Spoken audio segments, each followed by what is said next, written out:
Before we get started in our message this morning, I want to welcome back, you can stand up here with her if you want, or you can go sit down, it doesn't matter. I want to welcome back our mission team. There was 5 of them that went to Houston, Texas. 2 of them are in the balcony, and I'm not going to make them come down. But the three that are down here, I'm going to let one or all 3 of you be the spokesman. Hold on, you guys keep them accountable, okay? You got 5 minutes, and when 5 minutes is up, I want every single person raising their wrist and tapping their watch, okay? But we want to hear about the work that they've done down in Houston. They came back in pieces, some of them on Monday, some of them on Wednesday. They've had a great time. And why don't you just share with us a little bit, if you can use that microphone, a little bit about how the trip went. Well, very quickly, I just want to thank you again for your support.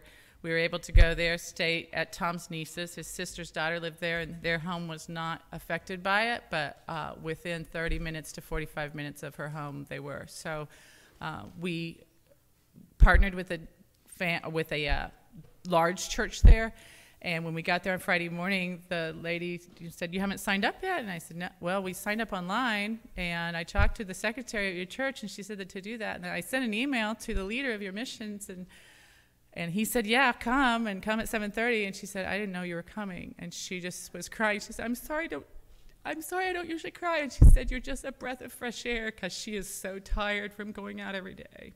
So she's been leading teams, and there's been some other team leaders, but this morning she was the team leader. And she said, "There's one other person from my church." And they have the 3rd largest church in Houston with 18,000 people. So she was discouraged, and she was a worker that was hard out there and not having help. She had a couple ladies fixing sack lunches each morning, but they wouldn't go out with the team. So I would say to you, look around your house, because there's a lot of things that could be washed away overnight or for a day, and they don't matter at all. So do what you can to help those others around you, and don't be so concerned about the things that you have in your house, because we went through a lot of stuff for a lot of people, and they lost all those things, and they didn't matter at all. So Mom, start going through your stuff now, because I really don't want to go through it later.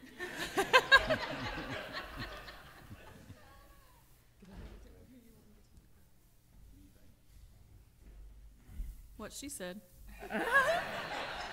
I really wasn't prepared for this morning. I didn't think we were going to be up here doing this. What's your thoughts? Oh, you tell them about the school supplies. I was going to say, I'll tell you about the school supplies.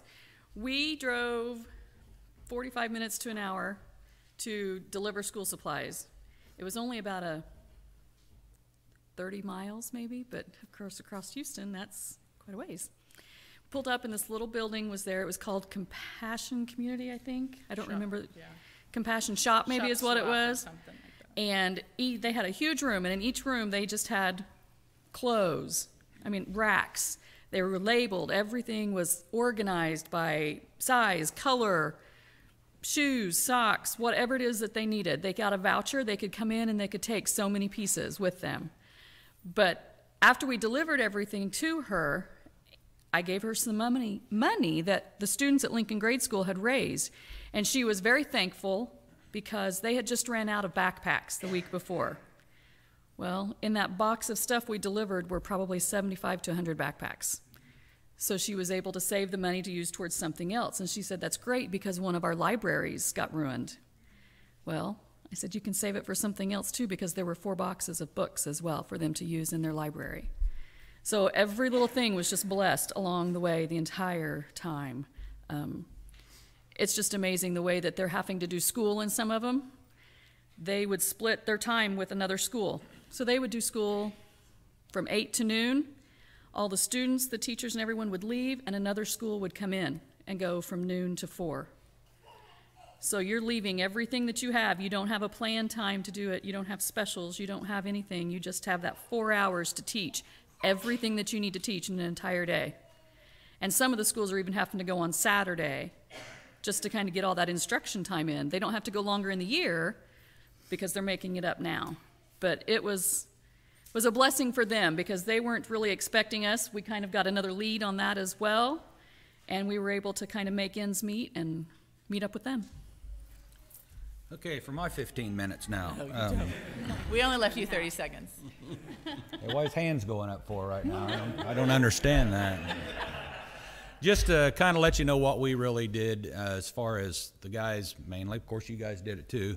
We did what they called mucking out, and we didn't do any building back. We just tore out. So we had a lot of nasty, messy jobs. But we just went up either 2 foot on the drywall or 4 foot, depending upon how much mold and stuff was in the drywall and things. Tore all that stuff out. Then we did some detailing, which consists of taking a scraper and scraping all the mold on the studs and things like that. If it was a paneling, we took complete paneling down. We took trim down, put it out in the front of their yard and had them come around and pick that up. And then they had a solution that they sprayed on those 2x4s, killed the mold and things like that. Some homes, it was a complete takedown of everything. One thing good about in Texas too is they don't have to worry about having a foundation or anything. So most of their homes are built just on a slab of concrete. So any of the flooring and stuff, laminate, whatever flooring they had came up pretty easily. The bad thing about that is with all the water that they had coming through, it washed the dirt up underneath all the concrete, and you'd have a house just straight as an arrow, and then all of a sudden it just dropped off because the concrete would crack, the rest of the house would fall right along with it. They were very, very happy that we were there. They couldn't believe that we had people from Illinois come all the way down to Houston to help them out. And it was a blessing for myself, and I know for the other guys and gals that work there too. So thank you again for your support. And they've got a long way to go still. They really do, but they're going the right way.